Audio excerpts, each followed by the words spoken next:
no matter what's happening in the world, our experience comes from essentially a deep clarity of mind with the potential for infinite experience, that our thinking that we feel colours, and we sometimes don't see that because we get caught up in it and we think that's the outside. But as soon as we wake up to that, we're back in that clarity again. And that's when we're free to do our best. Hey guys, welcome to the Groove Guru podcast.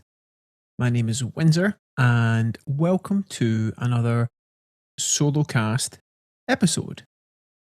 And in this one, I want to speak about something that is fundamental to our experience that can make a huge difference in how we show up, how we perform in a way that's conducive to performing at our best, and not just performing at our best and getting results, but also finding a lot of fulfillment and quality peace of mind and happiness in what we do, which is a really big key in living that life that you really want to live. Without this sounding too far-fetched, what I'm speaking about in my experience really is worth its salt. So I do invite you to listen to this with an open mind. And I've called this episode Waking Up to the Music of Life. Now, this podcast does relate to music and drumming, and I'm going to be relating what I'm speaking about in this episode to some specific topics in that area. And even if you don't play music, this very much applies to whatever it is that you do. So I invite you to, again, have an open mind when you're listening to this. Like listening as if you're listening to a piece of your favorite music. So listen lightly with an open mind is what I'm suggesting here. And on that note, the first thing I want to speak to is listening. Now, when playing music, if you're involved in music, a big part about that is relationships. And in relationships, it's very much acknowledged that the quality of our relationships are key. And a huge part of that in having effective relationships is how well we listen. And it may seem obvious. For example, if you're working as a hired freelance musician, which some of you listening to this podcast, I'm guessing, are, then being able to listen to whoever is hiring you and taking direction is a prerequisite, really. So being able to listen clearly. If you're involved in music as a teacher and you have a student who is asking you something about what they're working on, what they want to improve, and some skills they want to better themselves and level up at, then being able to listen deeply and really hear to the core of what they're saying, that can really help in more effectively hear where they're coming from and addressing what it is that they most need to hear most effectively in ways that help them solve what it is that they want to accomplish. Okay? So, deep listening. Now, we've heard a lot about listening, and in my experience, to truly listen deeply is an ability that can be underutilized. And a great quote about that really resonates is by the renowned composer Claude Debussy, who essentially says music is really about the space between the notes. And what I hear in that is that to really make sense of and really fully appreciate the music that we hear, the sound is in relation to the silence. Because without the silence, there's no context for the notes. It would all just be noise. Okay. Now, when it comes to listening, to really listen and listen deeply, we hear the sound we hear in relation to silence. And to appreciate that silence and really grok and feel what we listen to the core of our being, it's about listening essentially with a silent mind, that beyond the thinking that we do. Because often when we listen or try to listen to someone, what we're really doing is that we're listening to our thinking. So, what I'm suggesting here is to really listen deeply, we must listen beyond the noise of our personal thinking and our thought system. And as we do that, let the thoughts go. What's happening in our mind, it naturally quiets down, and we access a calmness and a stillness that is the space of deep listening, that is where our best wisdom comes from. Now, a really profound lesson about this occurred for me a few years ago, and it relates to headphones. So, a few years ago, I used to review headphones for Sennheiser. Um, Great company, a lot of fantastic headphones. And when I was reviewing headphones for them, I would put the headphones on that I was listening to and reviewing, and I'd put music on and I'd think, okay, how is this headphone? How are the qualities of the headphone? What's the treble response like? What's the bass like? What are the mids like? And if I change the cable, what effect does that have on the sound? And how does this headphone compare to that headphone? And I would listen and analyze and I would write it up. And that was fine in the context of what I was doing. Now the thing is when I wanted to listen to music and really enjoy it, and I was listening with headphones, then I was in this habit of analyzing the headphone. I would sit down to listen to an album I wanted to listen to or some songs, and I couldn't hear the music because I was thinking about what's the headphone like. Okay. And what I realized is that if I really wanted to hear the music and really enjoy it, the thing that was getting in the way of that, because when I was analyzing the headphones, I wasn't really enjoying the music. I was thinking about the headphones. And the insight was to really hear the music clearly, I've got to let go of what the noise in my head is doing. And as I did that, then I started to hear the music clearly. Okay. It's like if you're casually, and it doesn't apply just to headphones, but if you're listening to music, it could be if you're at the gym and a song comes on and you're taking a break in between your workout reps. Oh, there's a song. Cool. I'm checking this out. Now, the moment you start to think about something, it's like that song disappears. It's like if you're eating food or drinking something and you want to savor it, when you start to think and go into your thinking, it's like you stop tasting what you're eating, drinking as clearly. If you're with a person and you're listening to them and you start to listen to your thinking, you don't hear what is being said as clearly. So, the first point I want to make is the key to listening well.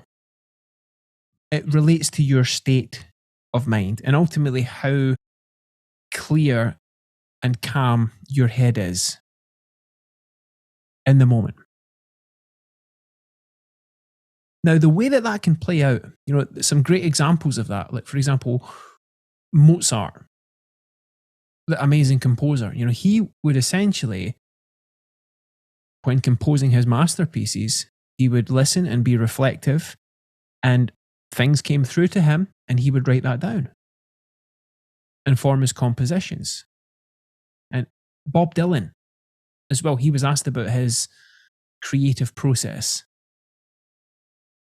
And his response was, it's like, well, I don't have a creative process. I just pull songs out of the air and write them down, and that becomes my songs. So you write them down and record them. And it's that point that to really listen deeply, we access our wisdom that allows that which wants to come through from within, and we can express that. And it's from a clarity that we all have inside that our wisdom emerges. And a gateway to that clarity is accessing the pure potential that we all have inside, which is from clarity of mind through which the intelligence of new ideas come forth. So listening, that's the first thing. Now, the next point I want to share is the nature of our experience. Now, you've probably heard the phrase, the quote, wherever you go, there you are. And in this instance, what I want to point to with that is wherever you go, you're always experiencing essentially what your mind is doing, your state of mind. Okay? We always have an experience of that, what's happening in our mind. And one of the things that, as I see it, is a misunderstanding is where our experience comes from. And as I understand it, there are principles behind that, a science behind this. And without going into lots of technical terms, yes, there is, you could say, the outside world, the world that we live in as human beings. Yet that our experience of that is 100% always coming from what our mind is doing. It's our subjective, personal experience. And the principles, there are principles behind this. And these principles, I'm very grateful to have learned from a Scotsman known as Sydney Banks, who was a welder who had a deeper experience of these principles that changed his life. And he went on to become an influential teacher and influence the realms of psychology and more. And simply, we all live in an intelligent potential of the mind to give us infinite experience.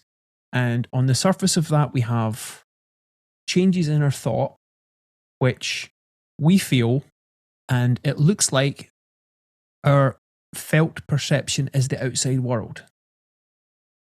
Now, the reality is that our perception is always coming from the inside out.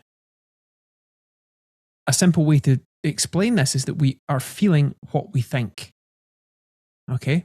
Whatever we think via the body, that is felt via the senses. So whenever we have a thought about something, for example, if you're dreaming, okay, and you're in your bed and you're sleeping and you have a dream, it may be a nightmare, it may be a dream that you're, oh, that's nice.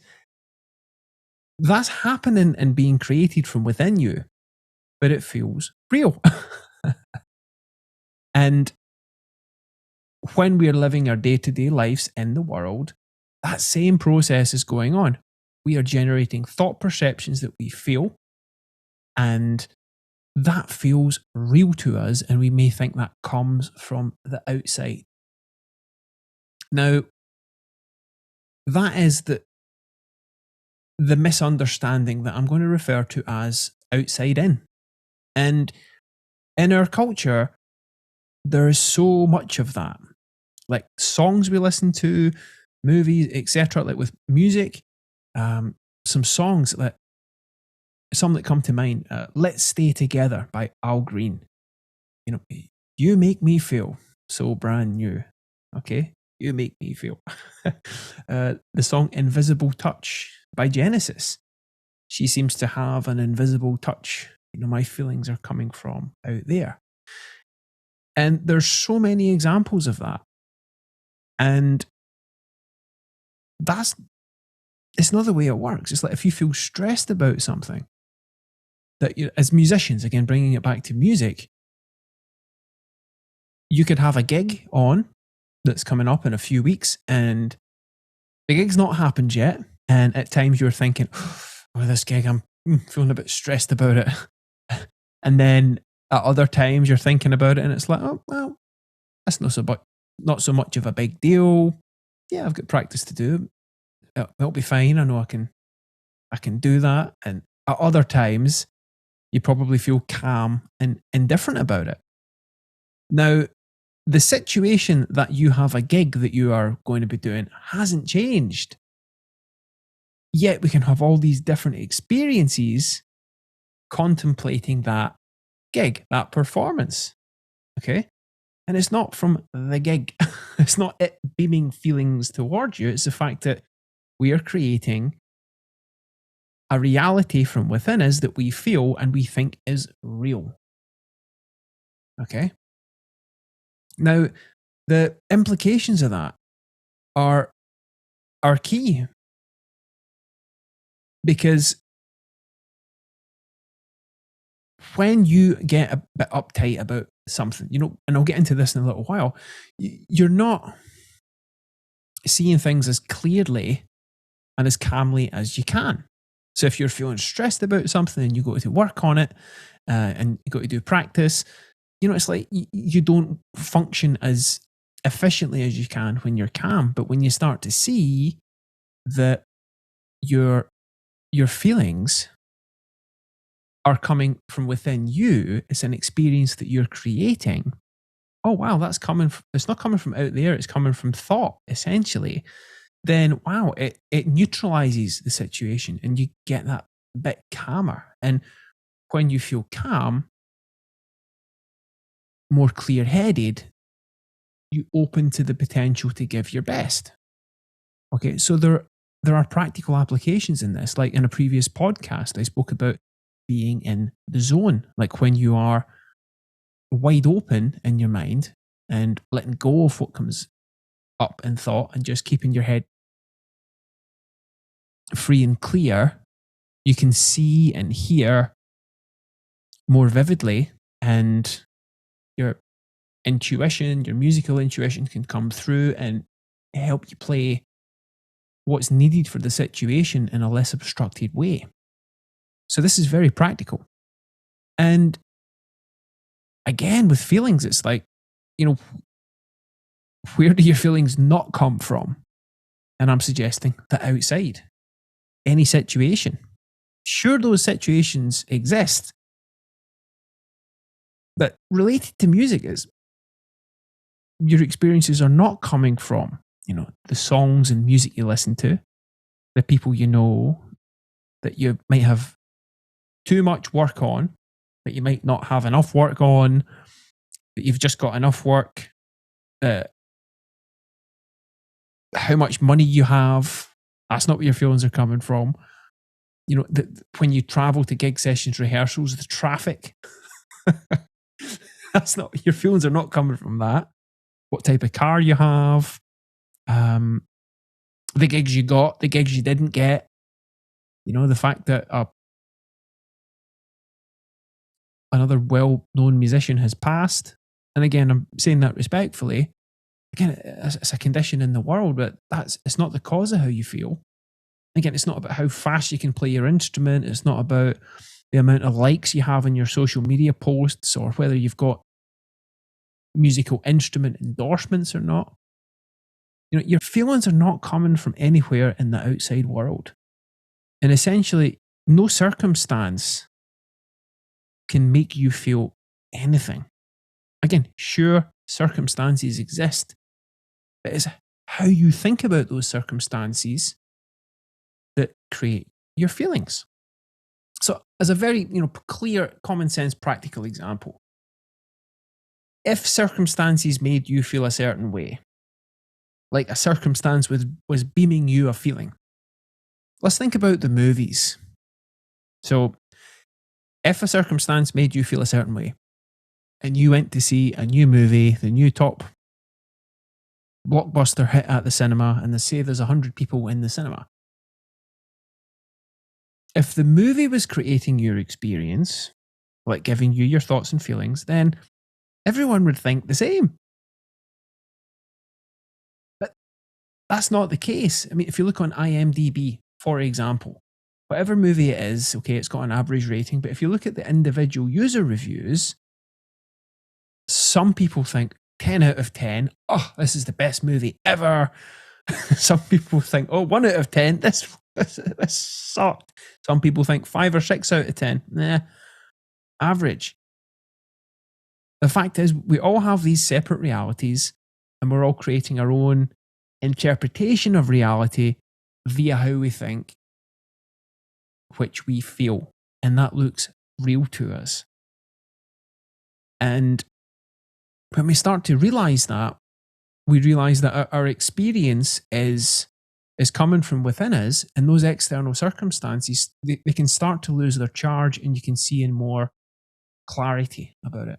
To continue watching the rest of this Groove Guru podcast episode for free, visit windsordrums.com/podcast or click the link in the description below.